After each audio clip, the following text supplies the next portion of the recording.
As I said, now I want to open it up for some Q&A if anybody has questions for Nathan, either about anything he did up here, the process, or kind of how he came about this idea and working through the process itself. So open it up for questions if anybody has any. So how'd you decide, like, and how, one, did you even find, you had a lot of professors and stuff on there from, like, completely different states and other stuff. Like, how'd you even get in touch with those people in the sense of even asking them, like, I don't know, how'd you choose which professors to ask and did all that? That is all Dr. Haver. He reached out to people that he's done research projects with before, and I feel like they all wanted to, I don't want to speak for him, but I feel like they all wanted to be a part of something that will let people learn more about this topic. Well, and it is an important aspect of what this is. Watching this, you can tell, as with a lot of documentaries, there's a message that we're telling here, and we're talking about what we're doing here. So it's also another great skill set that Nathan had, that this is, in some ways an infomercial.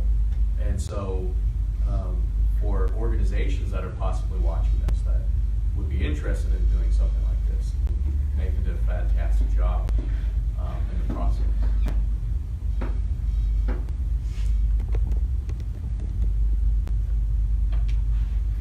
Well, Go ahead, Mom. Mom is.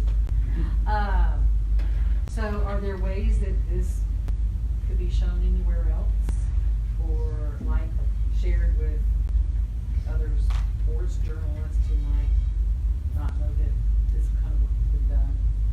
So we're in the process now of now that we've shown it here, it is on YouTube. We're going to be sending out the link, and now the goal is to get as many people to see it as possible, and yes, have targeted messages so people can see it. Not only the content, but I also, one reason we're doing this tonight is I want to have a record of talking about the process that Nathan's gone through to kind of show his skill set, and if he had a team with him,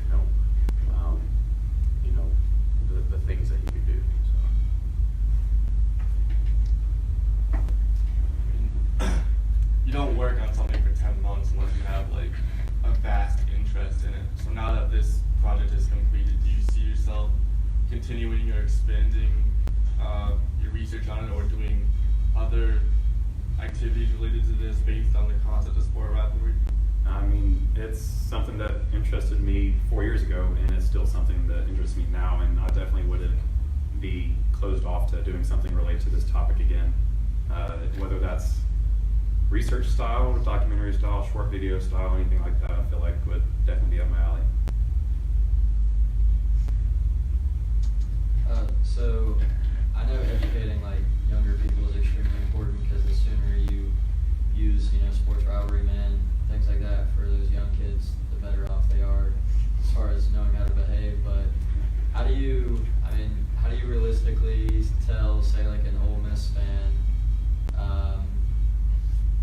how to treat a Mississippi State fan when part of their tradition is just hating the other, and that's really part of the tradition of the rivalry? How do you realistically tell adults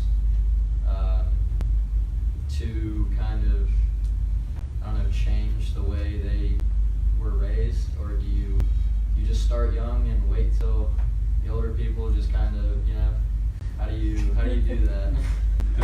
It's a good question. There's always going to be fans that are more on the extreme side of things when it comes to acting out, and regardless of if you're a fan of Ole Miss or Mississippi State, like you suggested, I feel like there's always going to be some fans that always will act out, regardless if they know right from wrong. They'll still just want to cross that line because it's that elevated setting of a rivalry. I think teaching kids, like you mentioned earlier, it's a really good place to start, and I don't really know how to change people that are already adults. I think it's really just getting them as early as possible and teaching them those things. If I could add to that, it's a great question, and I get that question a lot. And wouldn't it be great with these comic strips? Well, and first, like dealing with the fans now, really what we do when we talk to organizations is you don't want, unfortunate things are going to happen, unfortunately, right? And if something negative happens, you want to be able to, in good conscience, say you don't condone that type of behavior. And there are countless examples of rivalries that have joint blood drives, joint food drives. The University of Nebraska has labeled 2 of their rivalries in a very positive way, the Heroes Game and the Freedom Trophy. And so these examples of people trying to do something to put a positive spin on it, unfortunately, because some studies we've done have consistently shown 1 to 2% of fans polled are definitely willing to consider the most heinous act of anonymous aggression. And in some cases that's physical harm. In other cases, the question was actually asking someone if they would consider murdering someone of the rival team. So when you have 1 to 2% of fans who have consistently said that over 6 or 7 studies, it's very alarming. And so when something negative happens, though, you want to, as an organization, be able to say, we don't condone this type of behavior, and somebody not look at an example that all teams engage in of the skits you saw here and say, well, no, you are condoning that type of behavior. Because we've seen it time and time again where organizations have held vicariously liable for their fans. And but the other thing about the comics is, wouldn't it be great if kids took those lessons and they started looking at other areas of their lives, whether it is race relations, SES, anything, and they started treating out-group members differently. And then beyond that, wouldn't it be amazing if they started talking to their parents about it? You know, we in our society parents teach the kids how to behave. And we already have our perceptions and our misperceptions, and you know, we're interesting people, right? Would it be something if kids could actually start to tell their parents of how they should be behaving at games and how they should behave towards someone who's not like them, and take that out of the sports setting as well? That's kind of the hope of that project. So I guess when, you know, that 1 to 2% does act out in that, and, you know, through the most heinous ways, do you treat that as a mental health issue? Do you treat that as, you know, punishing the organization for promoting, you know, like you said, like those halftime skits and things like that?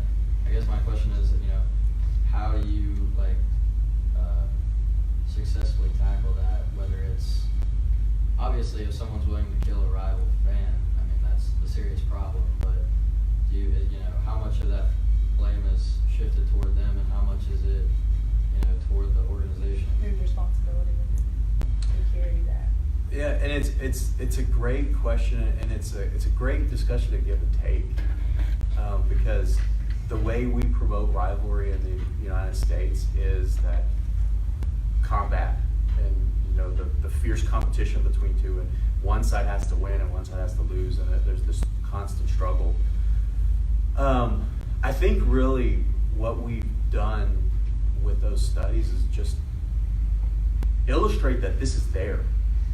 That practitioners need to be aware of this issue. Some of the ways that we've tried, you know, doing some of the things with the comics, we've tried to get that message out of how to do it the right way. There are also a few studies that we've done where we've exposed people to different types of stories or different types of situations to test how something is different. And so we can talk about that more at a later date, but that's some of the things that we're doing. Anything else for Nathan? Well, I asked this because I'm genuinely curious.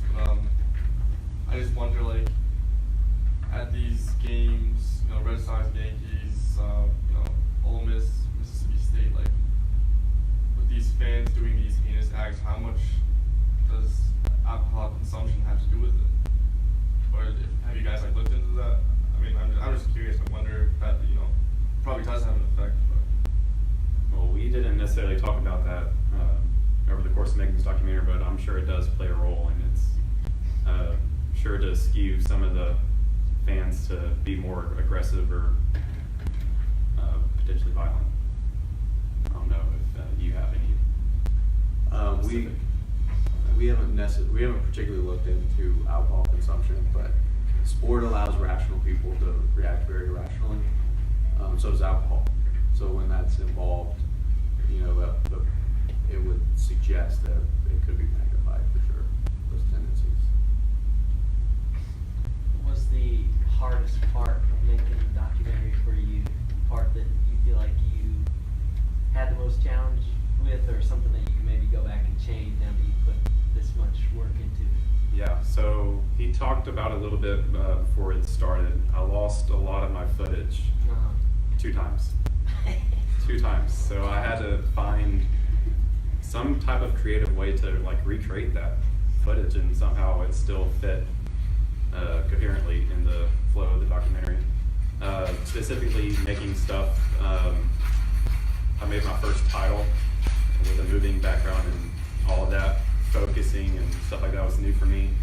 Having the stick figures appear on the screen, coming at different sizes, enlarging, and then fading off the screen, that was all new stuff that I learned and taught myself. And the way I taught myself was I used the great resource that is YouTube. Yeah. So a lot of the stuff that really was challenging was the more creative stuff, because the stuff that I've done up to this point has been really news-based and news-driven. Right. And what software package were you using? I used Adobe Premiere. At the end of the Super Bowls, the interviewers will go to the players and say, "What are you going to do now?" And they'll say, "I'm going to Disney World." So after this, now that it's finished, what are you going to do? It's a great question. Future, the funny thing about it, it's never certain, but what I do know for certain is that I want to work somewhere in the sports world, whether that's sticking with my job with the football team now, doing anything video related. I've talked about potentially doing anything with a grad spot with the football team, and if that doesn't work out, then I'm going to leave it up in the air and see what God does for me.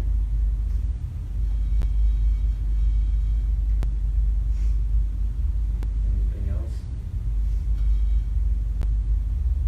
All right, well, for the last time, I mean, from my perspective, as I said, this is something I've wanted to do for a while. Nathan has made this possible. It has been a great journey. It's been great seeing how you've gotten to this point. Yeah. And I've learned a ton through this. And so thank you very much. And great job. Thank you. And thank you everyone for coming out very, very much.